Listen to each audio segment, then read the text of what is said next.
What up, y'all? Welcome back to the Keisha Tower Show. Today, we're going to be talking about generational trauma. We're going to talk about what that is, and what we can learn about it, pretty much. Everyone has this to some degree, essentially. Some more than others, and I think it's something that is super important to talk about. I have a major headache today, so I have some extra caffeine, which is probably the last thing that I need here, but caffeine is always the answer. So I have two articles that I'm going to kind of read straight from. One is from health.com and the other one is from psychcentral.com, and it's some just general information on generational trauma. So what is generational trauma? It is trauma that extends from one generation to the next. So again, just think from like grandma, grandpa to mom, and then mom to you, and then you to your kids. It begins when a group experiences a traumatic event that causes economical, cultural, and familial distress. In response, people belonging to that group develop physical or psychological symptoms. So, a couple of big ones that we hear of.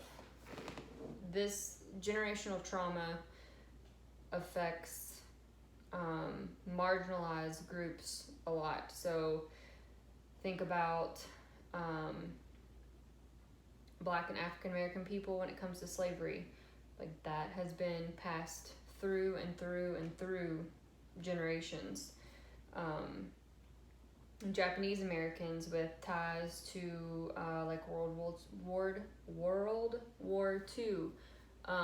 Think about like Holocaust survivors. Like, all of that stuff, those are like super traumatic events. And even if those people weren't there to experience that, just imagine like the stories and the stories that were told by generations of people, and the stress that was carried in those people's bodies, and that was passed along for generations and generations. I think this is important to talk about too. It's how can trauma be passed down to you? So yes, trauma happens in your real life, right? Like, I mean, you can have physical trauma, physical abuse, emotional, mental abuse, sexual abuse. Like, you can have that happen in your lifetime. But trauma can also be passed down to you. And that doesn't mean that it's a death sentence. It's just becoming aware of the factors around you, essentially. So some ways that trauma can be passed down to you can be literally in utero. And I'm going to go through this and then circle back to that. So in utero, memory, cultural messaging and conditioning, cultural patterns, emotional wounding, dominant family narratives, normalization of hatred, cruelty, dehumanization towards others, parents bypassing and or not coping with their trauma, which, yes, aggressions and microaggressions. So I want to give a really good example of this. I wholeheartedly believe that Raylan inherited a large portion of my anxiety that she now has to deal with on a daily basis while she was in utero with me. And just to kind of give a synopsis of that, I 2 months before conceiving her, I miscarried twins, and after that, I never chilled out, ever. My anxiety was on 8,000, 24/7. Even from the moment that I got pregnant with Raylan, I was always super high strung, super wound tight. I mean, so worried that something was going to happen, that I was going to lose another baby. I had an instance with her where it was at 14 weeks where you're like, quote unquote, in the clear in the second trimester. And I had huge, like, gushing blood. And I was like, this is it. This is about to happen again. Obviously nothing happened because she's here. But I stayed stressed out and anxious, like, literally that entire 9 months of her pregnancy. And then, I mean, fast forward to those first 6 months that she was out of the womb and earthside. I mean, I was a wreck. I was a literal wreck. And I fully believe that, because she is just like me, 1,000%. And I fully believe that she inherited that from me, for those reasons, unfortunately. So that sucks. But it's a good example of what generational trauma can look like. I am sure that I inherited some of that from my mom. I mean, some of it is life circumstances, right? Like, it's not all due to that, but there's a portion that is absolutely, like, inherited from generation to generation until someone decides to break a cycle, essentially. And you know, that's why I get so... It is exhausting to be a cycle breaker in your family that challenges all of the narratives that you have been told your whole life. It is fucking exhausting. And it is also, on the flip side of that, I think it's important to say that it is okay if you are not wanting to break cycles and go to therapy and do all this, you know, work. It's okay. Like, it's never my goal. Like, I mean, I think therapy's for everybody. I think everybody can benefit in some sort of way. But I just seen something today that was like, who is not, like, an ideal therapy candidate, right? And it was on Dr. Drew's Instagram. And I love Dr. Drew, so I'll follow all his stuff. But he was like, there has to be a certain sort of motivation for you to, like, want to be better or want to do better or want to heal from the therapy. And it's okay if you're not there. Like, it's okay. I think when I started therapy almost 8 years ago, I don't know that I was, like, fully ready, but it was like, I got to that point, especially when I started the EMDR therapy. I was like, all right, let's fucking nix this shit because I'm tired of feeling like this. So there's nothing wrong with, like, trying to, like, figure your shit out. Like, I just want to, like, put that out there. But my personal experience and the person that I am, it's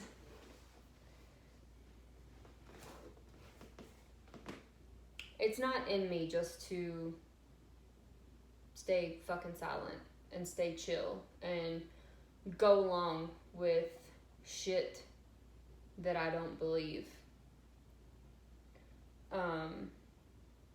And I didn't figure this out until I had my own kids. And I wholeheartedly, fully believe that if I did not have kids, I would have been in that same, like scared, not willing to deal with my emotions state. I think I knew that I had to be better for them. Can I help you? Can we have dessert? No, you can have dessert after dinner. It is 2 p.m. I already had dinner. No, you had lunch. Yes, it is not even dinner time. Yes, I had. No. You can have dessert if you let me finish this podcast. Okay? Please exit.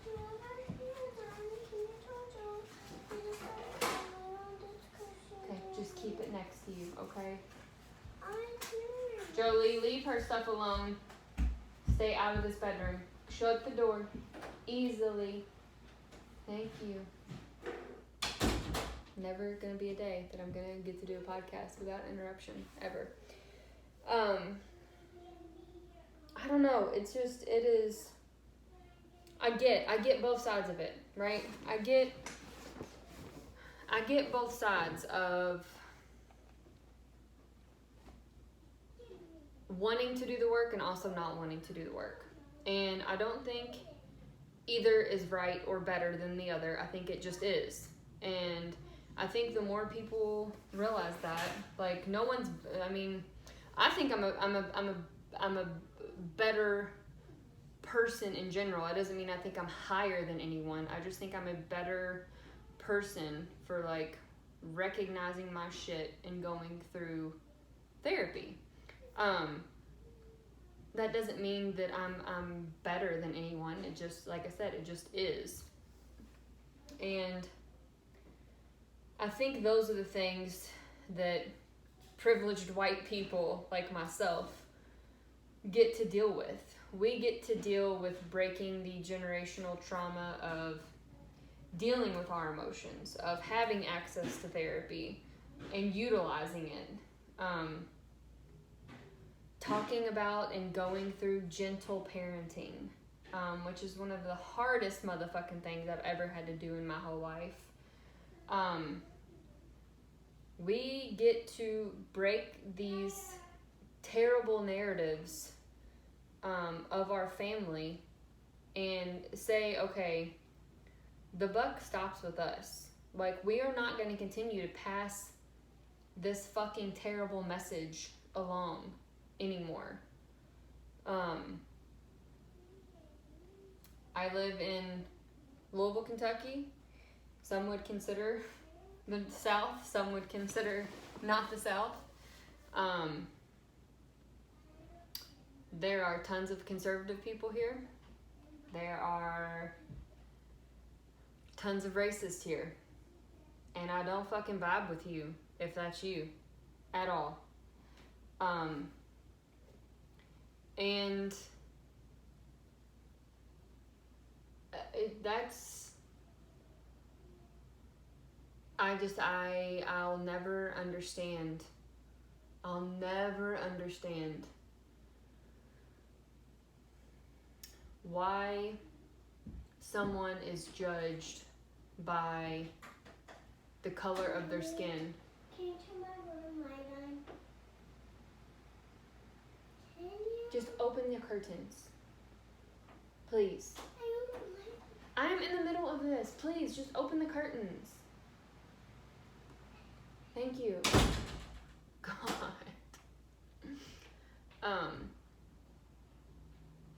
And it's because, and that's just, again, that is generational trauma on the fucking white side, where slave owners have been passing down the message of slavery over everything, and black people are not enough as they are, and that's so false, and that's so terrible. Like, I will, and in my lifetime, I will never understand that message. I have never understood that message. I have never connected with that message. And there have obviously been several of my white family members that have conveyed that message to me. And it's never something I've connected with, and I never will. And so what do is I teach my kids the opposite. I teach my kids, like, you know what? We do see color. We absolutely see color. And we also recognize that black people have it harder because of systemic racism. And we talk about it openly. And I just try to be as Because here's how it was put to me, and this is how I'll never forget it, is if a black 8-year-old is old enough to experience racism through his or her or their eyes, then my daughters are old enough to learn about it, and they're old enough to have the conversations about it, and it stops here.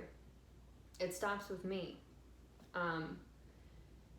It's the same thing with the emotional piece of it. I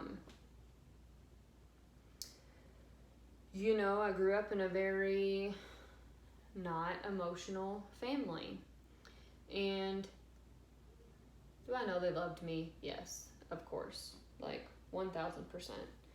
I know that my parents, both mom and dad, grandparents, I know everyone did the best they could with the knowledge they had at the time. I have more knowledge than they had, so it is up to me to do better. Period. And I will. Because what that does is it gives me the language and the verbiage to fix my shit, and then to help guide my kids through their shit. And I think that is something that my kids will appreciate more than anything. I just recorded an episode with the kids on divorce, and I told them they could talk about whatever they wanted. I did not give them options for anything, and they, especially the older two, were like, I want to talk about this. And I'm like, that's perfectly fine. You can say as little or as much as you want about it. And some of them, I think Raylan gave advice. They just talked about their emotions, and to hear them recognize anxiety and where it's at in their body. Already at 6 and 8 years old, they are further along than probably 75% of the adult population in the fucking United States of America. My middle recognizes that she has some anger issues. She is very loud and physical and verbal when things do not go her way and needs are unmet. She is the complete opposite of my older one. My older one wants to talk about all of her feelings. My middle one does not. She wants to get physical with it. And that is okay, because every single one of my kids are different. Therefore, one technique is not going to work for the next. And that's okay. And I think sometimes we just think that because child 1, 2, and 3 came from the same parents, that it should be a copy-paste, and what works for 1 is going to work for 2 and 3, and that's not it. And I'm so thankful that they are in therapy. And their therapist and I work really close together just on what we can do and behavioral methods and stuff like that. And I am willing to do that for my kids. I am willing, and again, it is a total privilege to be able to have access to therapy for myself and my kids, and I do not take that lightly. And that's why I utilize it, because it's only going to make me better. Sure, it's time out of my day for everyone, but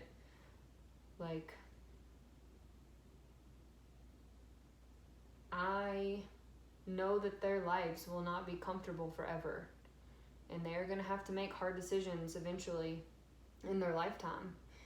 And I want them to be able to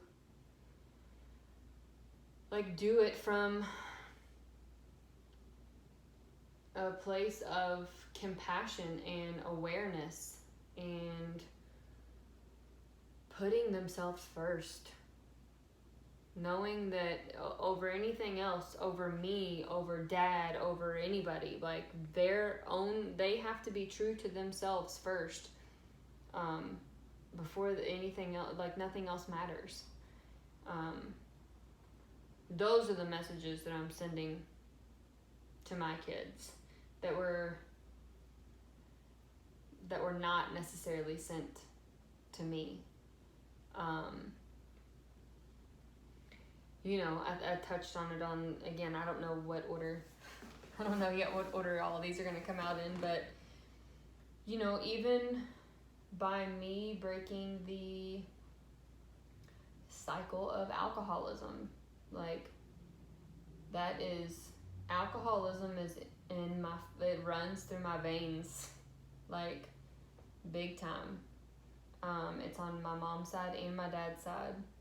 And my dad drank for a long time. My mom drinks. So it's just kind of like I have to stop it. And my kids are aware of it. And we talk about it often. And my mom, Braylon is like, my oldest, she's like, you don't drink beer anymore. And I'm like, no, I don't. And we talk about it. And she's like, why don't you? And I'm just like, it doesn't make me feel good. It makes me feel sick. She's like, why do people do it? And I'm like, because they numb out their emotions. A lot of people, like, sure, we do it to have fun, of course. But I think I talked about it in the drinking episode, but I am just no longer willing to just put that it's for fun out there. Like, she needs to know that hangovers are a real motherfucking thing. Like, she needs to know that there are consequences to drinking and stuff like that. And I'm just not willing to make it look like a fun thing, and it always looked like a fun thing to me as I was growing up. So that's been eye-opening as well.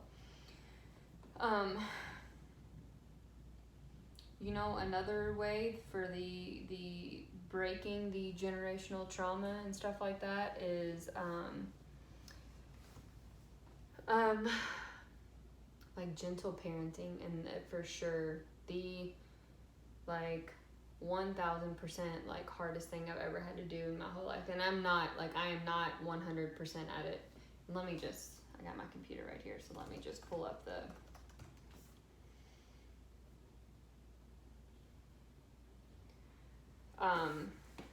so I'll just give you a brief definition from verywellfamily.com.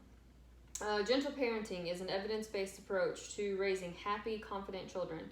This parenting style is composed of 4 main elements: empathy, respect, understanding, and boundaries, and focuses on fostering the qualities you want in your child by being compassionate and enforcing consistent boundaries. Boundaries are hard, even as adults, and especially with children. Especially with relentless motherfucking children that interrupt the podcast, right? One came in here because she wanted me to turn the light on, and she can reach the light. And I'm just like, no, you can do this. Like, you got this. This is in your control. You can do this. The piece that I struggle with the most in the gentle parenting stuff, is for sure yelling at the kids. I hate when I do that. It doesn't make me feel good when I yell at them. I know when I get to the point of yelling, I have reached my emotional capacity of what I am able to take on as a parent. I know that when I start yelling, it's not coming from a good place. Anytime I get there and we get through an argument and I get done yelling and I go cool off, I instantly go apologize to them and let them know that I'm sorry for yelling. It wasn't okay. I should have walked away. And then I get frustrated because I'm like, okay, the kids won't let me walk away. And then if I literally lock the door behind me so I can walk away and I can fucking chill out, they're literally about to beat the door down, which is so incredibly frustrating. And again, that comes with boundaries as well, right? Setting appropriate boundaries. When it's just okay, when mom walks away, you leave me alone. And that's always been one that we've struggled with in general. I think where I'm best at is the empathy and respect piece when it comes to the kids. I think I've talked about it before, but especially for a 6 and 8 year old, I think it becomes hard for us as parents, 35 years old, to quantify or to understand that children of that demeanor can have a stressful day. Which, number one, is not fair at all. Because what are we doing? We're comparing their bad day to our bad day, right? It's like, oh, what the fuck did you have to do? Like, you had to fucking learn numbers and letters and multiplication tables and adding and writing open-ended responses to a question, right? And then we are like, okay, well, you know what I had to do today is I had to do the financials for a whole company, and I had to do shit at work that is not my job, it's somebody else's job, and I had to do it.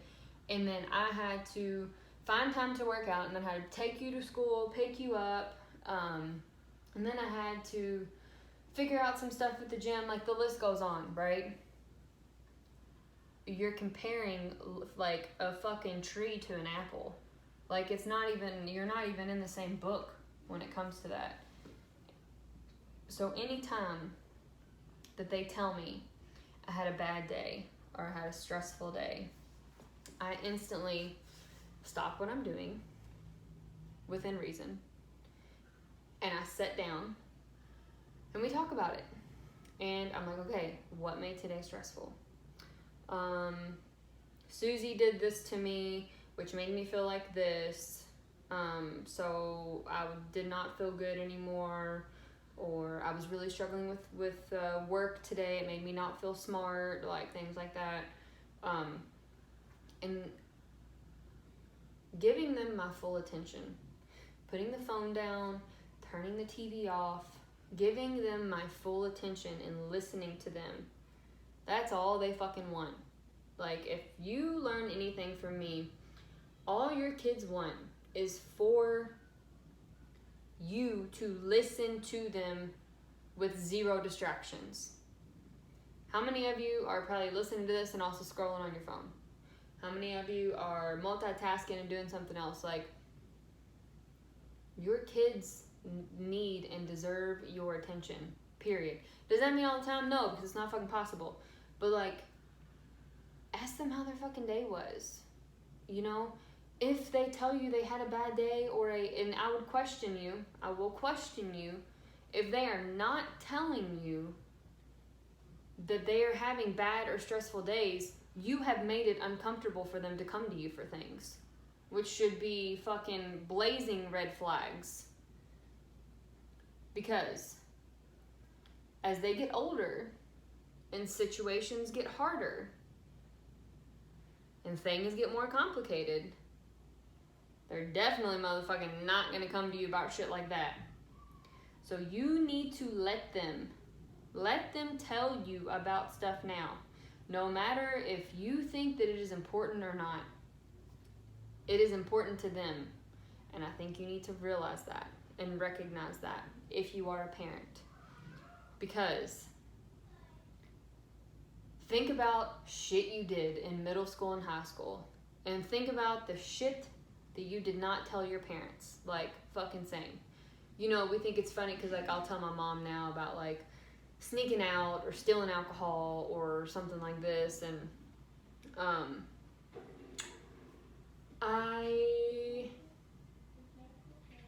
I want them to be able to tell me that in the moment. Like, I 100%, if they are fucking going through it, about to make a real fucked up decision, I want them to be able to tell me without fear that they are fucking going through it and that they need me, or they need help, or they need advice. And guess what? That fucking thing is not going to turn on when they're 16 years old about to drink and drive. That trust is built now. now when they are 4 and 6 and 8, and you putting the phone down to listen to them.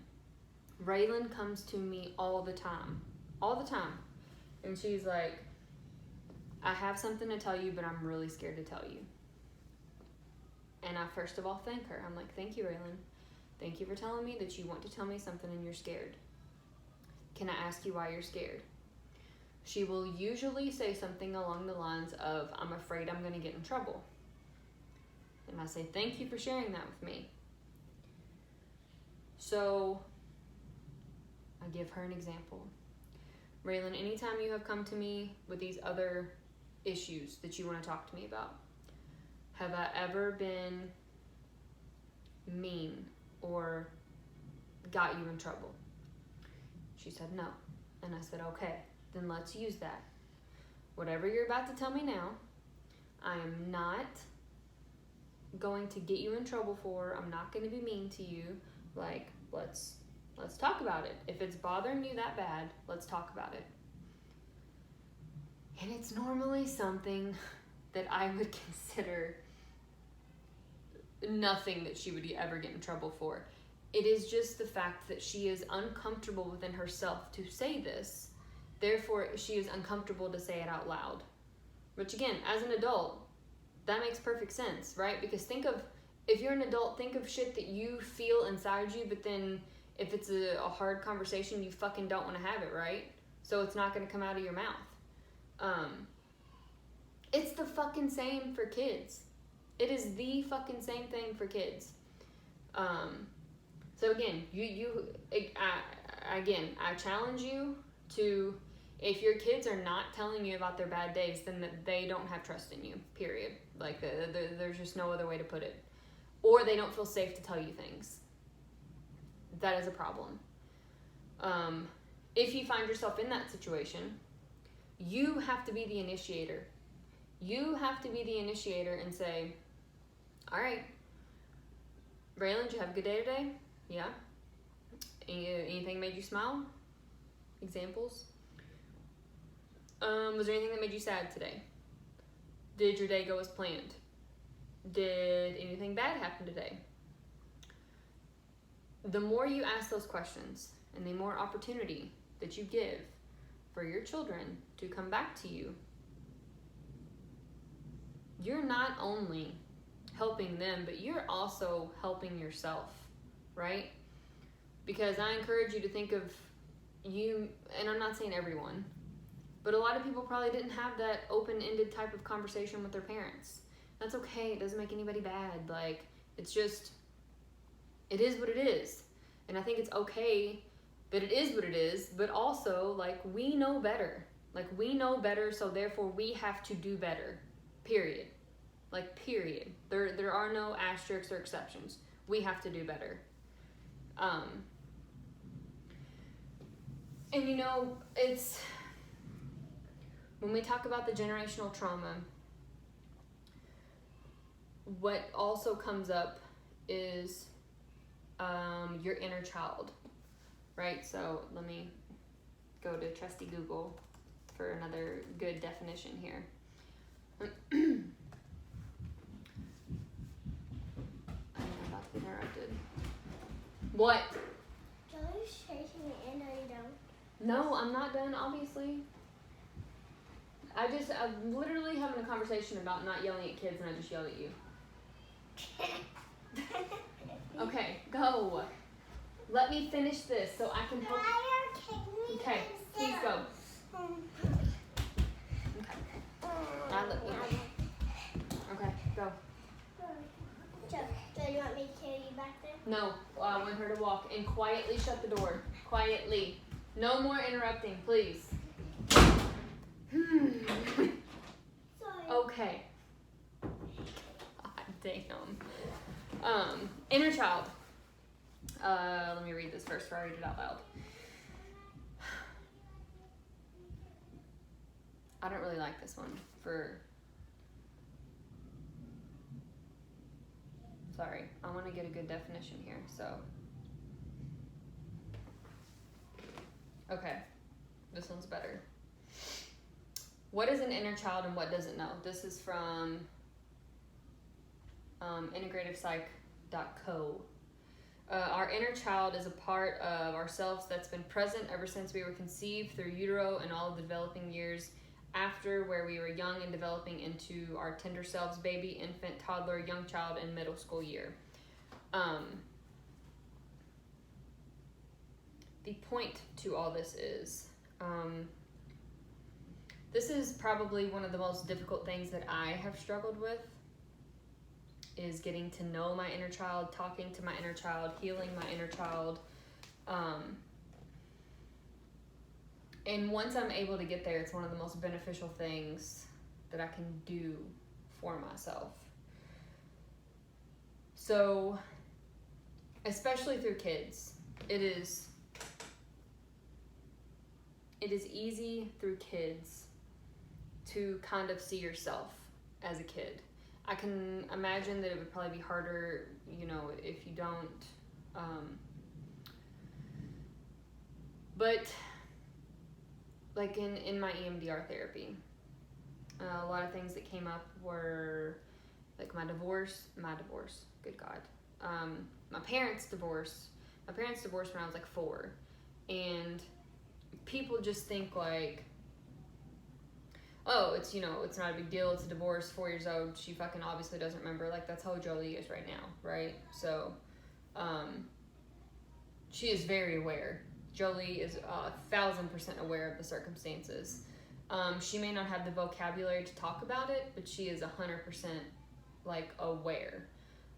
So kids know about this shit, right?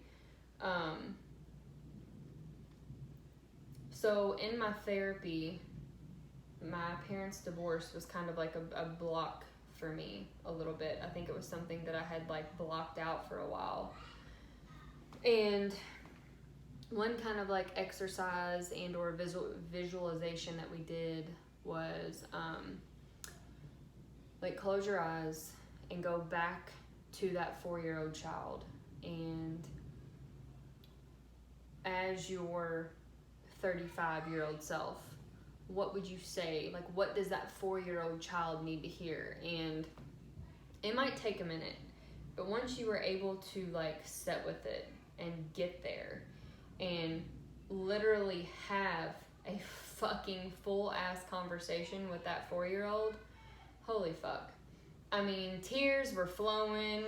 Like, they ask all the time in therapy, it's like, what does that 4-year-old need to hear? Can you hug that 4-year-old? Like, she needs that. And when we get to that point, I mean, it's just like, it is so healing. It is so healing. And outside of therapy, right? It's just like, it is allowing my kids to like do the shit that I wanted to do as a kid that I didn't get to do, or that I felt that I should have got to do, or letting them do shit. Like today, I mean, and again, this is simple stuff, right? But it's just like, it's rainy this afternoon, so it was like sunny this morning. They're like, can we go play in the water hose? And I'm like, yes, go. Like, go. And I know for sure that if I would have asked my mom at the time, she would have been like, no, you can't do that. Because it feels like a lot, and I recognize that, because even me, if I just had one child, I would have said no, like 1,000%. Because with each child, for me, it was like I loosened the reins and let control go a little bit more. It just feels like a lot to like put bathing suit on, put sunscreen on, like do all this crap, and it's almost like annoying, right? Please shut the door. Please get out and shut the door. Please get out and shut the door. Quietly. God. But just like allowing my kids, keeping no out of the vocabulary. Like, I say no a lot. No is like one of my favorite fucking words, first of all. Like saying yes to my kids when I want to say no, and the no makes no sense. Like, when it comes from a place of, and you got to do some real fucking digging when it gets here. When they ask me for something, and I say, and I want to say no because I didn't get to do that, that should be a hard fucking yes. It really should be. It should be a hard yes because you get to let your kids do what they want to do, and then you play with them. If you don't want to play with them, you just let them do it. And you sit and you fucking chill, and as anxious and fucking wound tight as you are, you let it ride out, because that is going to fucking heal you in ways that you never even imagined. These kids, I swear to God. I'm waiting on him to bust through the door again. So I really have to like check in with myself a lot and say like, okay, you need to stay back because you're naked. You're naked and I'm videoing. Stay back. Stay back. Stay back. Joey can go. No, you all need to get out so I can finish this. I'm almost done. Mommy, You need to stay back. Okay, look at me. I don't want you to get any closer because you're naked. I want to tell you. Tell me something. Hurry, quickly. When are you done? 5 minutes. Go put a timer on Alexa for 5 minutes and I'll be done. Quit. I'm not playing. I'm not editing this out. Slowly and quietly. Holy fuck, I'm never recording with them home again. This is fucking ridiculous. I'm never gonna get through this. Okay, fuck.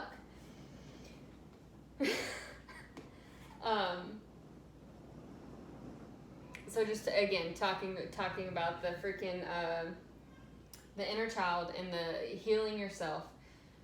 And my therapist gave me a really good cue on this too, where it was like, set with yourself during different times, like set with your 4-year-old self. And then when was a different time? Like I remember a really difficult time for me, it was like 14, 15 years old. Like set with yourself during that time too. Like there are different versions of yourself.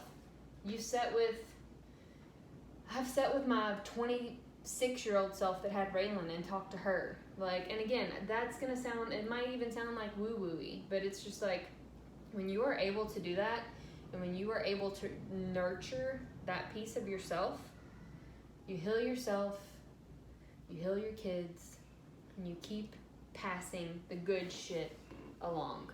I don't know, I definitely, through this, I 100% feel like by breaking these narratives and stuff like that, I feel like an outsider on, please shut the door, quietly. I feel like an outsider in my family, because it's just like, you break all these narratives and you don't really align anymore. So, circling back to that kind of original thought of, it's okay to do this and recognize it, or it's okay to not do this. It's windy out and rainy now, and it's a black finger shirt. Yeah. Oh, it's getting wet. It's okay, it's just a shirt. No. I'm never recording with you all home again. In the past 5 minutes, all y'all have came in here. I know this is your first time, but I can't even get through this. The people aren't even gonna freaking listen to me anymore because I can't get through what I'm trying to say. I know. I don't know. I think I just have to end it here. And this is not, I feel like I had more I wanted to say, but we'll do it another day. Do you want to say bye, hi, anything to these people? Bye. Bye. You're not even in the video. They can't see you. There you go. Raylan's in her pajamas at 3:15 in the afternoon. So, do you have anything you want to say about therapy? No? Okay. All right. We'll try again next time. I'll try to record when I don't freaking have these kids next time. Okay. Bye, y'all. Have a good week. 44 minutes. Yeah, you all are ridiculous.